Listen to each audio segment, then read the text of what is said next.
This is Maia Helles, born Maia Abilea. On what date? On November 27, 1916. And where were you born? In Geneva, Switzerland. And tell us the names of your family. My mother, Maia Helles, was Russian from Ukraine, and she couldn't marry my father in St. Petersburg because he was Jewish, so they had to go to Geneva. What's your father's name? Maia Abilea, and they went. What was his name in Russia? It was Maia Niswinsky, and he changed his name when I was born because the name was too complicated for a concert artist. He was a concert pianist, and he was had to have an easy name to remember. Nesvitsky was harder than Abilea? Niswinsky is very hard to pronounce compared to Abilea, and then he wanted to honor the Jewish name Abilea, Abba Shalea. Okay, so do you have siblings? Yes, I have two sisters. One is a famous endocrinologist and immunologist that discovered the first autoimmune illness. What's her name? In the thyroid. Professor Deborah Donyak, Doniach. The thyroid autoimmune. Yes, in the thyroid. It was called the Hashimoto disease, and they did not know where it came from and where it went when it sometimes left without an operation. And she discovered, yes, the eyes, and she discovered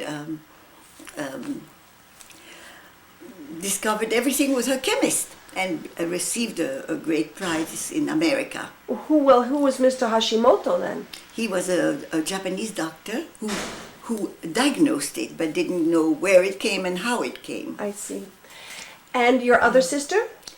And my other sister was a harpist, and then she had to earn a living, so she became a keeper, keeper of records, what is it called? Archivist? No, she, I can't think of the word.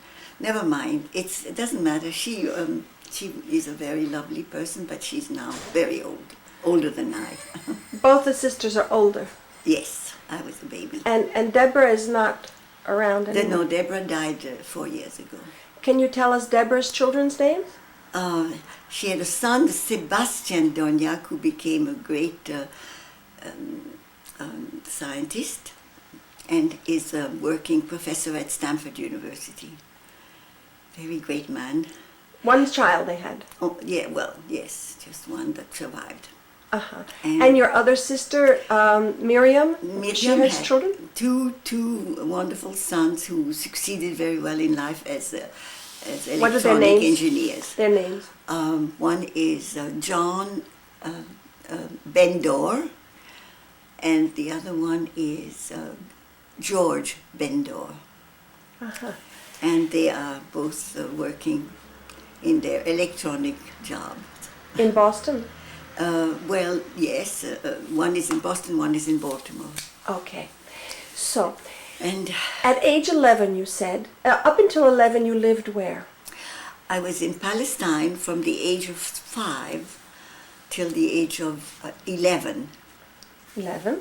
And what happened at the age of 11? And at the age of 11, my mother wanted me to be a ballerina and took me to Paris to study with Madame Preobrajenska, who was the best teacher in Paris at the time. And she, the class that I was in, because I was very tall, I was in the last row always because I was so tall, but I was with all the baby ballerinas of the time that joined the Russian ballet. The Bolshoi. In Paris, they joined the Russian ballet that had left Russia. What is a baby ballerina? Well, they were very young. They were 13 and 14 and 15, and they were very young. That's why they were named baby ballerinas. So you studied with this woman for 2 years? For more years, until I was 15 and a half. And then I got my first job in an opera company, dancing in the corps. And I was very proud because I earned 1,200 francs, which was a lot of money in 1932. And I gave half of it to my mother, who had to pay a big salary for the Champs-Élysées 33, where she wanted to teach. Do you mean rent?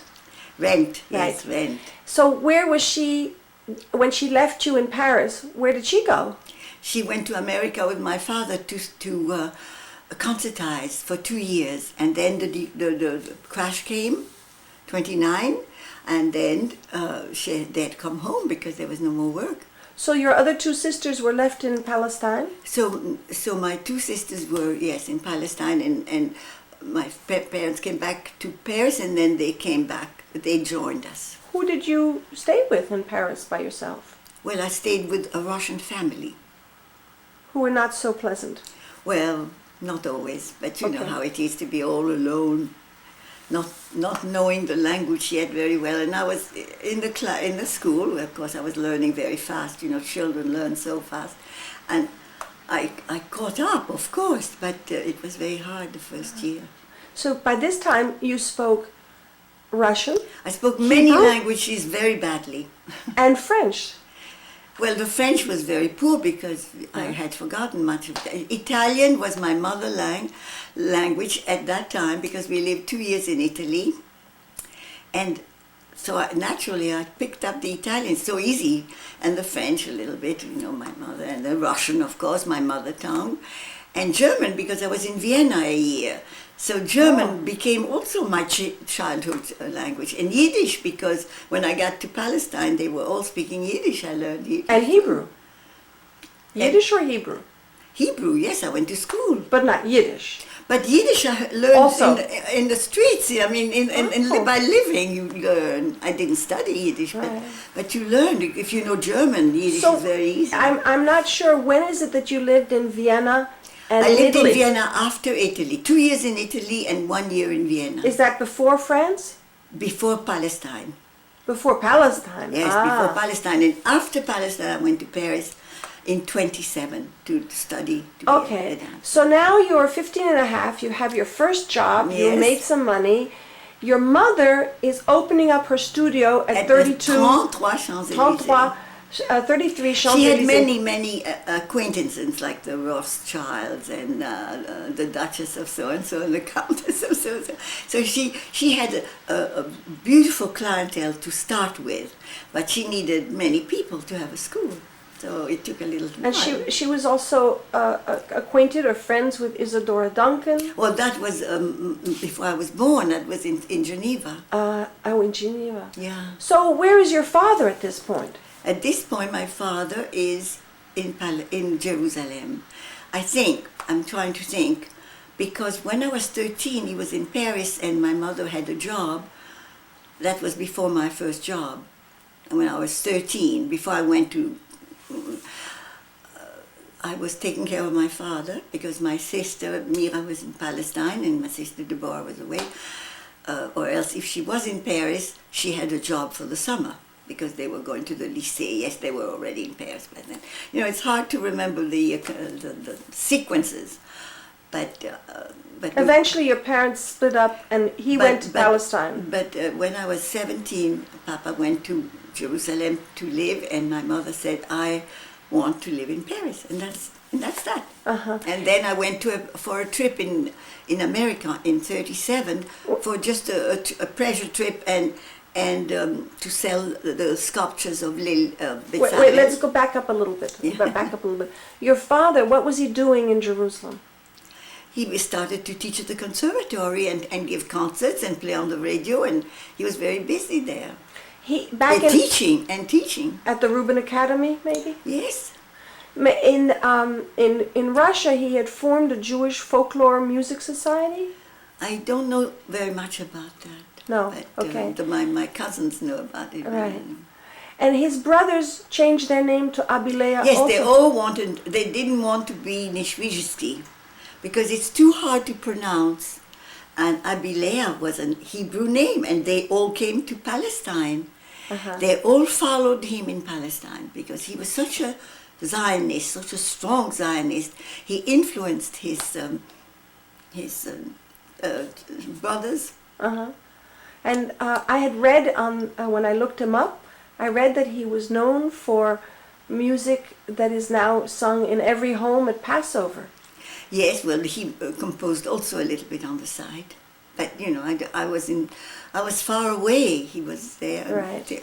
I was not au courant of everything that was happening. Our family didn't communicate, and most people don't communicate. They don't communicate clearly. Mm-hmm. That is a great problem in the world, is that people do not clearly communicate and say, I'll see you downstairs at my computer. I'll meet you downstairs. I'll be ready. Call me when you're finished. I mean, they don't. People assume that people know what to do. Mm-hmm. They do assume a lot. I don't know why, but that's human nature, unfortunately. So now we have your father in Palestine. Your mother is teaching on the Champs-Élysées in Paris. Yes. And you are. And then the war came, and my mother had to abandon her studio. The Germans took it, naturally, and she went to the south of France and taught in a school there. Do you know what city? I can't remember now. Menon, I think. Menon. Oh. So after the I war... was in America, and my life was complicated enough. I want to know how you got to America. Why did you get to America with Bezalel Schatz? How did you meet him? Because I was with him already quite a few years. How did that happen? I met in Paris because I was modeling, and he needed a model, and so I modeled for him, and we fell in love. That's what happened. And then we went to Palestine together in *36, and stayed a year.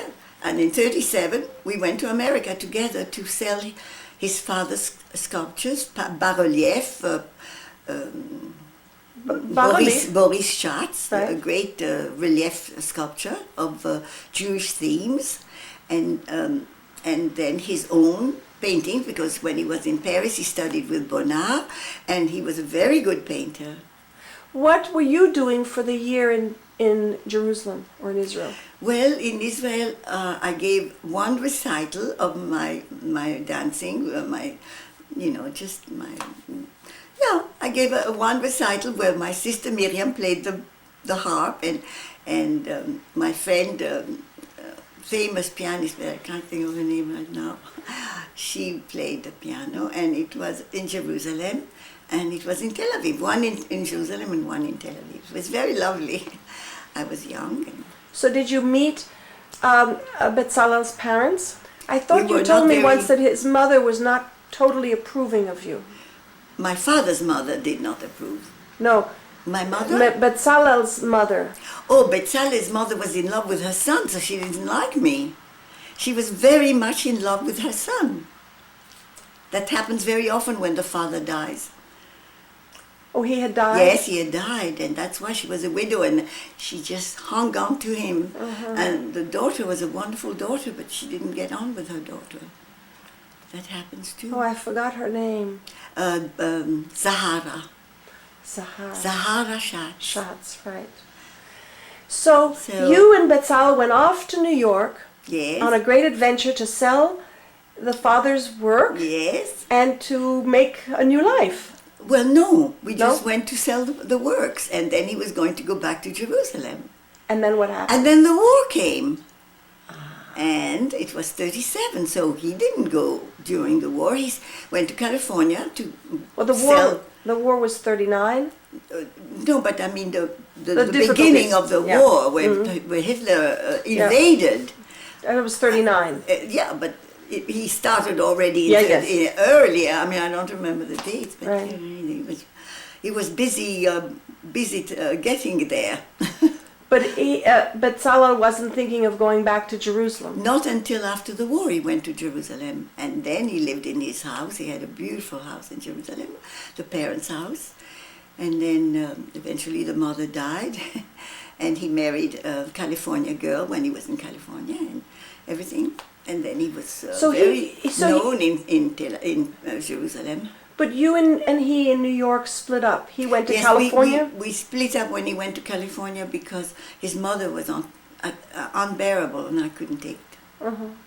So you were in New York by yourself?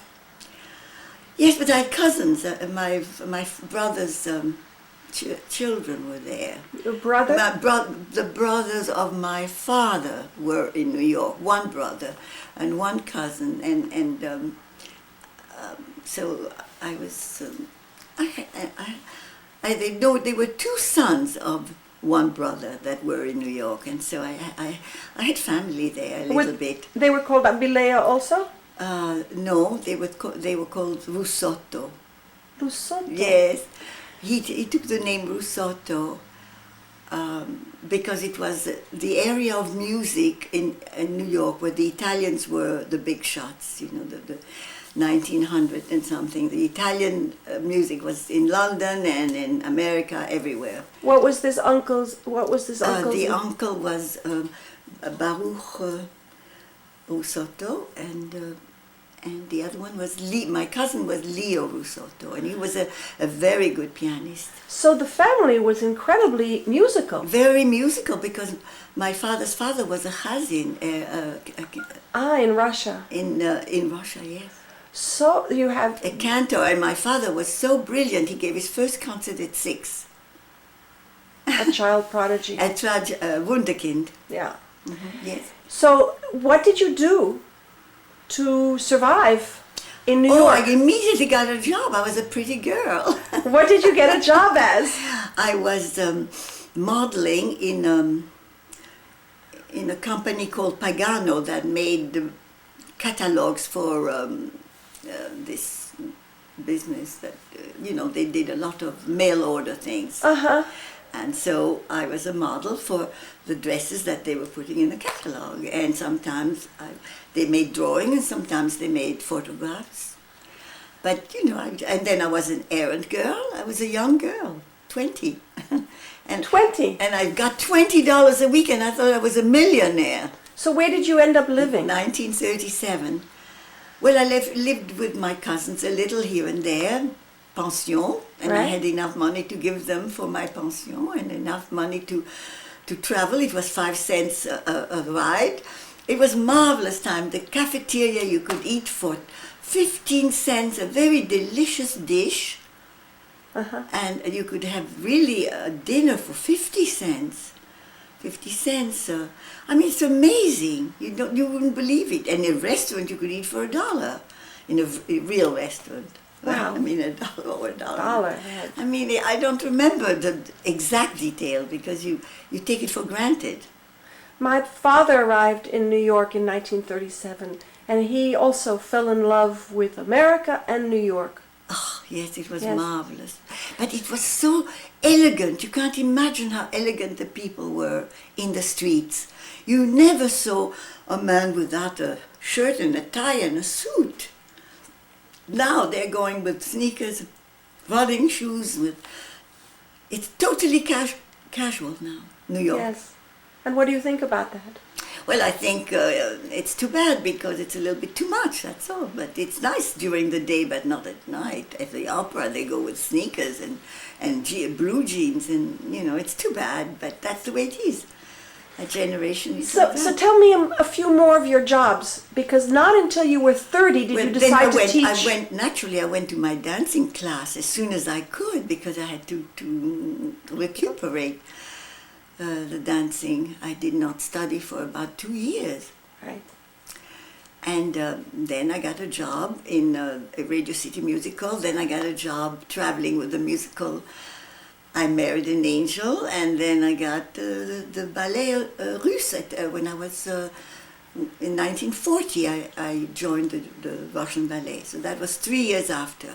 So explain for whoever is looking at this in the future.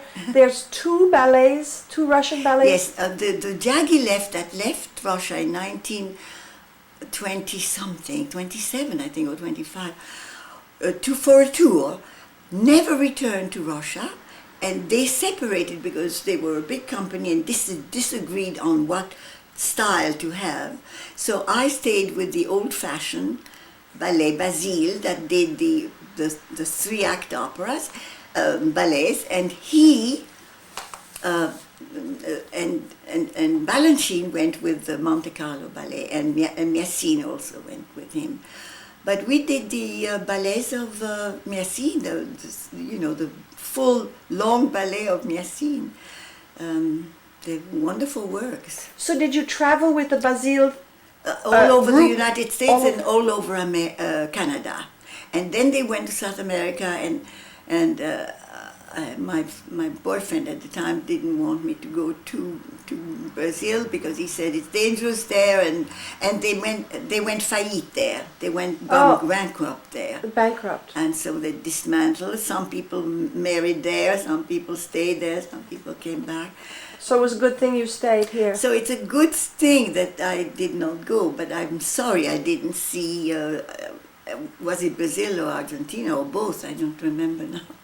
So 1940, what year are we in now? That was 1940, 1941, when they went to, yes. 1941. So you're now how old at this point? 1940? 1941? In my 20s. Still in your 20s. Early 20s. So I'm trying to get us to your 30s, because in your 30s you change your name and decide to teach your mother's method. Yes. Well, Anything else you want to tell us that you were doing until then? No, I went to Paris for 6 months, and I worked very hard with my mother. It was not easy because, children and parents can't learn. I couldn't learn piano from my father. I had to go to another piano teacher. It's impossible. They expect too much from you, and they are too mean to you. But I was a very good pianist at one time. I mean, an adequate amateur pianist. So you spent 6 months working with your mother on the Champs-Élysées, Yes. and you came back to New York. And I started teaching. And it's at this point, at age 30, that you changed your name. Yes. Tell that's us when I about changed. that. Well, I never told anyone. I just was Helles as a teacher. And I was, whatever name I was with my various husbands. Oh, but before you went to Paris, you had gotten married, yes? Oh, yes, I was So how did you married, and I had 2 little children. I went with my Oh, so 2 when did little that children. happen? When did that happen? Well, What year did you marry? I married in 41, when I was finishing with the ballet Russe, the season, and he came to Canada and to Montreal, and he picked me up with a horse and wagon, and he said, "We are getting married." And I said, no, I don't want to get married yet. I'm too young to get married. And he said, yes, I have all the papers, and we're getting married. And I was too young and and it was glamorous, the horse and wagon, the bottle of champagne, the bouquet of flowers. It's very hard when you're young to just fall into the trap. Very, very easy. So how did you know this man? So I met, he was in the orchestra, and I was on the stage, and he fell in love with me. What instrument did he play? He played the flute, and he was a very good musician. What's his name? What was his name? Victor Just. He was first flute everywhere he played, including the Metropolitan Opera and the Pittsburgh Symphony and the Baltimore Symphony, many symphonies. And he was a very decent guy, but he was very paranoid, and I couldn't take it. So you had 2 children very quickly, one after the other? Yeah, one after the almost. So two years apart. So you stopped work? Oh yes, I stopped work, but then I started teaching exercise. In your home? No, I did. I still, with the small children, I still taught with Viola Wolf every Friday and Saturday. What is Viola Wolf? She taught in New York the young girls of good families, of Jewish good families, because she was Jewish, and she had a lot of Jewish young girls, how to behave and how to dance and how to do social dancing. And I taught the movement.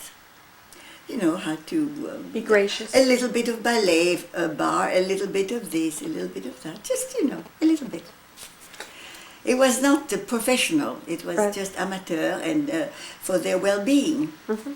So you did that for a little bit, for and then quite a few years. And then at some point, and then I started teaching my mother. I went to Paris for 6 months, and then I thought of. You brought the children with you? Yes, I brought the children with me because I stayed 6 months. Right. And they loved being in Paris. And then we went to Deauville, and we had a family reunion, London, Palestine, and New York. So you took them all those places? So, Yes, because I How was in old were they? Paris and my sister Deborah came with the children to Deauville. We had a reunion in Deauville. And my sister from Palestine came with her 2 children and we had a reunion in Deauville. It was very extraordinary. How old were your children at the time? Oh, well, Bobby was 3 and Steve 4, almost 4, and Stephen was 7. No, he was 2.5 years apart. So that he was 6.5. But anyway, it was a great, great thing to bring the children on a boat to Europe. It was a big event. Do they remember this? No. Yes, they do. They sort of remember. They remember. So 6 is when I started teaching my lessons, my friend Jane Cook, Mrs. Alistair Cook, she organized a lesson for me in her house, and then all her friends came, and then all her friends made other classes for me, and I started teaching in people's home with people who were in the neighborhood, so that it made it easy for them to get to the lesson. No traveling. They came with the leotard and a coat, and it was very easy, and they had a big living room. We pushed the furniture aside and we had a lesson. You also taught in your home later on? And later on I decided to teach in my home when my David went upstate. We bought a house upstate because he worked in Kingston and Poughkeepsie. Then I could teach at home. You got divorced from your first husband? Yes. Right. What year? A long time. I divorced my first husband in 51. And then you remarried somebody else? In 51, and then I married my second husband in 54. What was his name? And Bill Levinson. And he has a son? Wonderful man. And no, I had no children with him. But he has a son. He had a son and a daughter, and the son lived with us because he went to Rudolph Steiner School. And my son went to Dalton, the young son to Dalton, and the big one went to Trinity. We had 3 different schedules. Mm-hmm. And then we rented a house in Fire Island with my husband Bill Levinson, and we had all the children there, his children and my children. And that ended in divorce also? And that ended in a divorce later, much later, a few years later. I was only married to him until from 54 to 62 or 64, I don't remember. 64. So about this time you started teaching at the lycée? Yes, right. I started teaching at the lycée when I separated from Bill Levinson. We have to go, darling. Okay. And anyway, it was a very long one. What? Well, it was a long interview. Yes.